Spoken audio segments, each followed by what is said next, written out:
ഇന്ന് തന്നെ ഡൗൺലോഡ് ചെയ്യൂ. കാണൂ നിങ്ങളുടെ ഫേവറേറ്റ് ഷോസ്. അവിടെ അവർക്ക് എല്ലാവരും ഗിഫ്റ്റ് ഒക്കെ കൊടുക്കുന്നു. തന്റെ ജനിക്കാതെ പോയ അമ്മയ്ക്ക് താൻ ഗിഫ്റ്റ് ഒന്നും കൊടുക്കുന്നില്ലേ? ഓ, ഞാൻ എന്ത് കൊടുക്കാനാ? അത്രയും പൈസയൊന്നും നമ്മുടെ കയ്യിലില്ലല്ലോ. ചെലവ് കുറവുള്ള എന്തെങ്കിലും വാങ്ങി കൊടുത്തുവിടായിരുന്നോ? അതെന്താ ചെലവ് പറഞ്ഞത്? ഞാനൊരു സ്പെഷ്യൽ ഗിഫ്റ്റ് ഉണ്ടാക്കി തരട്ടെ?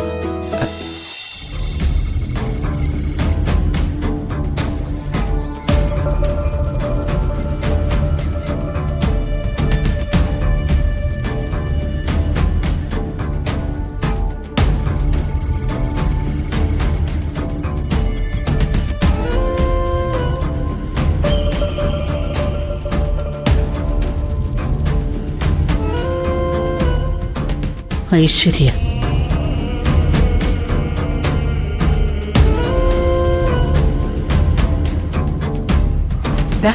ഇതാ മോള് അനസൂയ എന്ന പേര്.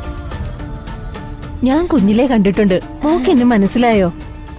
ആ പിന്നെ മനസ്സിലായി. എന്നാ പറ, ഞാൻ ആരാ നിന്റെ?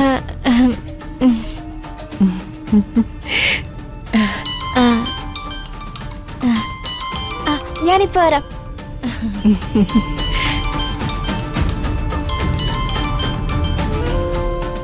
ഹലോ, ആ പറയടാ.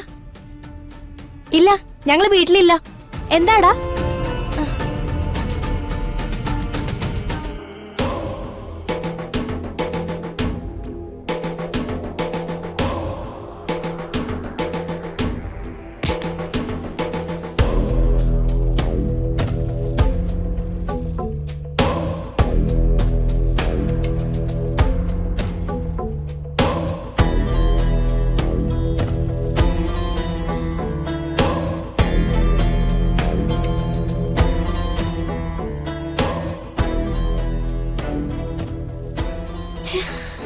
അർജുനുമായിട്ടുള്ള എന്റെ മോളുടെ വിവാഹം ഏതാണ്ട് ഉറപ്പിച്ച മട്ട.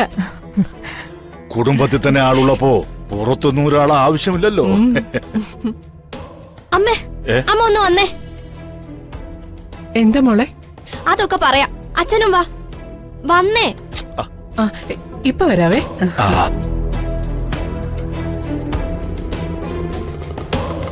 ദേ നോക്കിയേ.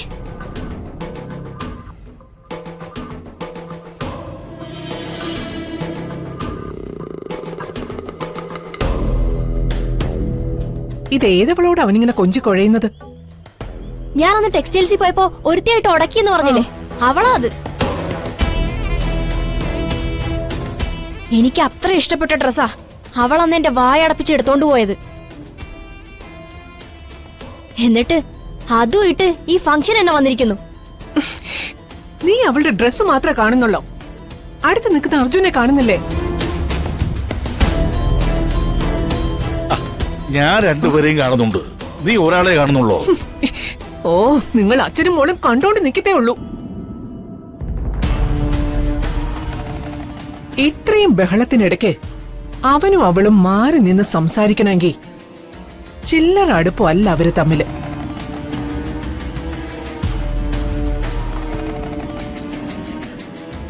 അവൾ ആരാണെന്നും ഇവളുമായിട്ട് എന്താ ബന്ധമെന്നും അന്വേഷിച്ചറിയണം.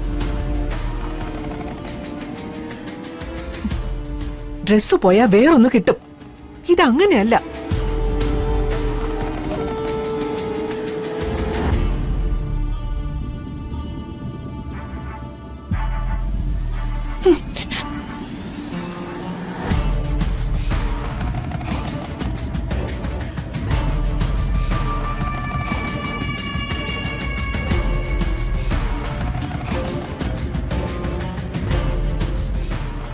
എന്തൊക്കെയാ നടക്കുന്നതെന്ന് ഒരു പേടിയും കിട്ടുന്നില്ല. തുമ്പിച്ചേച്ചി എങ്ങനെ ഇവിടെ എത്തിയ?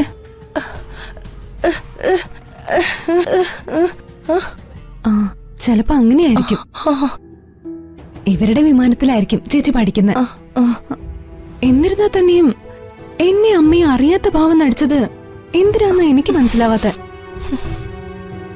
ചേച്ചിയോടൊന്ന് സംസാരിക്കാന്ന് കരുതിയതാ. അപ്പോഴാ അർജുൻ സാർ കയറി വന്ന്. എന്തായാലും ആള് കണ്ടല്ലോ, അത് തന്നെ സമാധാനം. ഇനിയിപ്പോ നമ്മുടെ കാര്യങ്ങളൊക്കെ പറഞ്ഞ് നമുക്ക് ചേച്ചിയോടൊപ്പം പോവാം.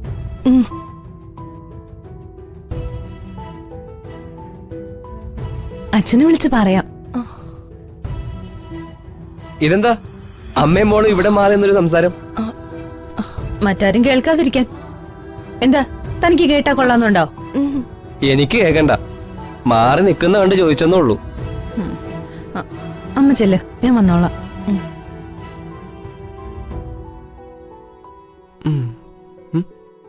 താനെന്തിനാ ഇങ്ങോട്ട് വന്ന്? അവിടെ തനിക്ക് ജോലിയൊന്നുമില്ലേ? അവിടെ അവർക്ക് എല്ലാവരും ഗിഫ്റ്റ് ഒക്കെ കൊടുക്കുന്നു. തന്റെ ജനിക്കാതെ പോയ അമ്മയ്ക്ക് താൻ ഗിഫ്റ്റ് ഒന്നും കൊടുക്കുന്നില്ലേ? ഓ, ഞാൻ എന്ത് കൊടുക്കാനാ? അത്രയും പൈസയൊന്നും നമ്മുടെ കയ്യിലില്ലല്ലോ. ചെലവ് കുറവുള്ള എന്തെങ്കിലും വാങ്ങി കൊടുത്തുവിടായിരുന്നോ? അതെന്താ ചെലവ് പറഞ്ഞത്? ഞാനൊരു സ്പെഷ്യൽ ഗിഫ്റ്റ് ഉണ്ടാക്കി തരട്ടെ? അവർക്കത് ഇഷ്ടപ്പെടുവോ ഇല്ലെന്നൊന്നും എനിക്കറിയില്ല. ദേഷ്യപ്പെട്ട എന്റെ തലയിൽ കൊണ്ടിടരുത്. ഇല്ല. അല്ല, താൻ എന്താ ഉദ്ദേശിക്കുന്നത്? അതൊക്കെ പറയാം. എനിക്ക് കുറച്ച് പെയിന്റും ബ്രഷും ഒക്കെ സംഘടിപ്പിച്ചു തരാൻ പറ്റുമോ? പിന്നെന്താ, അത് റെഡിയാക്കാം. അപ്പൊ ഗിഫ്റ്റ് ഞാൻ ശരിയാക്കി തരാം. ആ പിന്നെ, ഇത് തന്നോടുള്ള സ്നേഹം കൊണ്ടാണെന്നോ കരുണ തോന്നിട്ടാണെന്നോ താൻ തെറ്റിദ്ധരിക്കണ്ട. എന്റെ ബോറടി മാറ്റാൻ വെറുതെ ചെയ്തു തരുന്നേ ഉള്ളൂ. ആയിക്കോട്ടെ. എന്നാ വാ.